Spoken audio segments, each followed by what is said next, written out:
Hi, welcome back to chapter 4 of the homework machine. Last time we met Brenton, he got another email from this Milner person and he immediately changed his email address, but he did not tell his parents yet. Let's see what happens now. We're in December. Sam, grade 5. So Brenton keeps asking me if I want to play chess with him, and I keep saying no because I know he'll beat the snot out of me, and I don't like losing. But I did think the game was cool, and my dad said he'd teach me how to play. He wasn't an expert or anything, but he was pretty good. So Dad says, you want to play a game? And I say, okay. And he says I could be white because white goes first and I'm a beginner. I didn't really know what to do. For my opening move, I push the pawn in front of my right knight 2 squares forward. Dad moves the pawn in front of his king 2 squares forward. This didn't look so hard, so I moved the pawn in front of my right bishop forward 1 square. Then Dad slides his queen diagonally all the way to the edge of the board, and then he says, checkmate. I say, what? He says, you heard me, checkmate. I ask him how he could checkmate me in just 2 moves, and he says, look at your king. So I look at my king.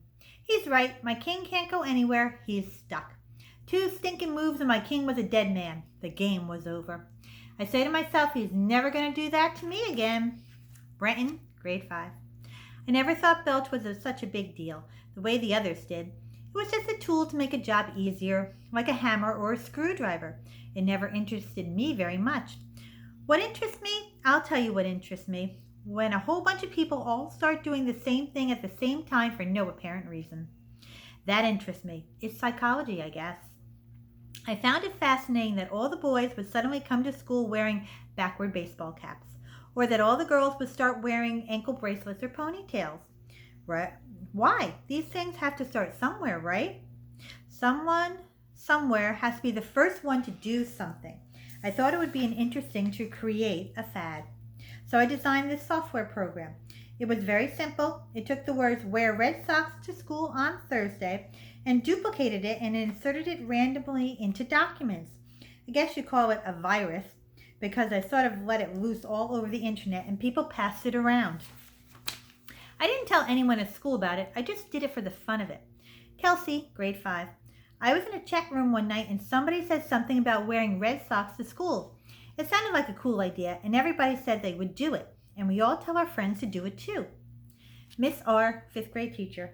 Every so often we have a funny hair day or silly hat day at school, but when I came in one Thursday, just about every student in the class was wearing red socks. In fact, just about every student in the whole school was wearing red socks. That was curious. I didn't recall receiving a memo about it or a flyer that was sent home in the kids' backpacks. It couldn't have been merely a coincidence. So I asked the kids why they were wearing red socks, and they said somebody sent them an email or an instant message, or they read it on the internet. When I came home that night and turned on the TV news, there was a report that kids all over America had worn red socks to school. It didn't mean anything. It was just for the fun of it. There was only one student in my class who, I noticed, wasn't wearing red socks that day. It was Brenton. Sam, grade 5. Sure, I wore red socks. Everybody did, except for Brenton. I figured, of course not. Brenton's out of it. He probably didn't even get the word. Judy, grade 5. We were over Brenton's house doing our homework after school that day. I remember we were talking about the whole red socks thing while waiting for the printer to finish. Everybody had on red socks except for Brenton. So I asked him why he didn't wear red socks. I figured he just never paid attention to fashions or things like that. But he made this cute little smile and we knew something was up, because he doesn't usually smile that much. We made him tell us, and he admitted that he was the one who started the whole red socks thing. In the first place, can you imagine? Sam, grade 5, the red socks thing blew my mind. Think of it.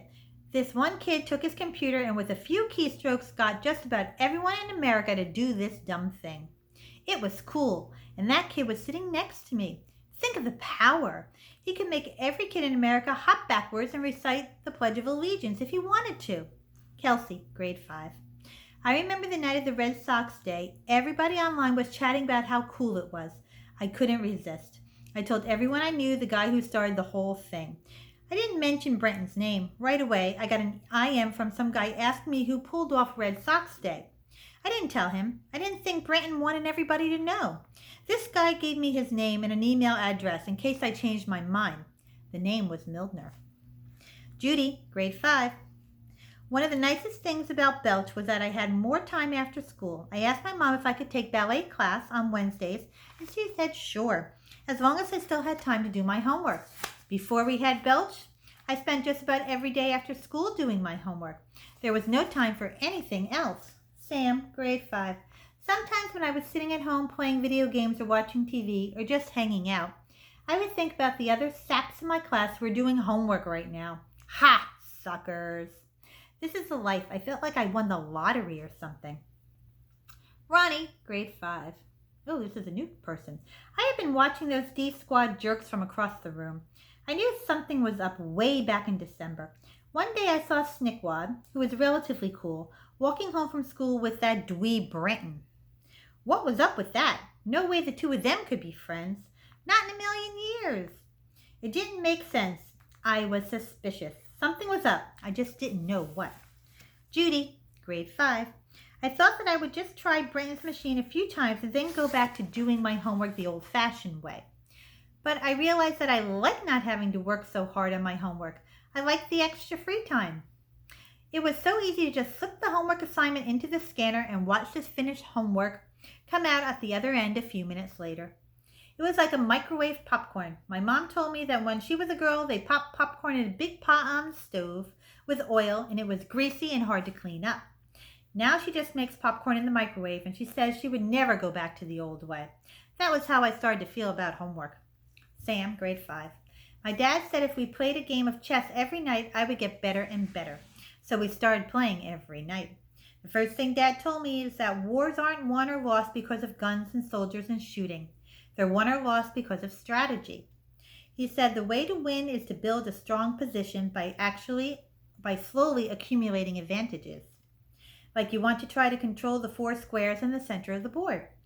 It was little things like that, stuff you don't normally think of, like when your king is in the middle of the board, he has 8 squares he can escape to. But when he's at the edge of the board, he has just 5 squares he can escape to. And if he's in the corner, he has only 3 squares. He's just about dead. Kelsey, grade 5. I was hanging around doing nothing, and my mother starts and giving me a hard time. What are you doing your homework, Kelsey? And all that. I just told her I did it already, over at Brenton's house. Well, she doesn't believe me, of course. She says, if you're lying, you're grounded, young lady. So I showed her my homework, and she looks it over real carefully. Finally, she says I did a good job, and if I kept it up like that, she would let me pierce my belly button. Ha! It was great. Brenton, after we finished doing everyone's homework, they went home.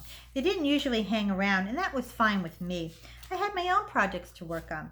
Every so often, I would ask Snick if he wanted to play a game of chess, but he always turned me down. He said he had a dentist appointment or he wasn't feeling well or something. I knew that it was just an excuse. He didn't like me enough to get together unless we were doing our homework. That was fine. As I said, I don't really need or have time for friends. But it did please my mother to think they were my friends, and I like to please my mother. After a while, I stopped asking Snick to play. Judy, every so often I would stay after we finished our homework. Unlike most boys, you can tell that Brenton was about other things other than sports and motorcycles and dumb things like that. I could bring up something about, say, classical music or politics, and he would be able to discuss it. Nobody else was like that. Brenton knew about everything. He was like an encyclopedia. Miss R. It was getting close to the holidays, and I noticed that the kids in the D Squad were doing remarkably well. I certainly expected it from Brenton and Judy, but Sam and Kelsey were working on A's in all their subjects too, which was a surprise. Their parents thought I was a miracle worker. In the back of my mind, I suspected that Sam and Kelsey might be copying off Brenton and Judy, but I wanted to believe that all my lessons about hard work were starting to pay off. Now, of course, I realized I was just fooling myself.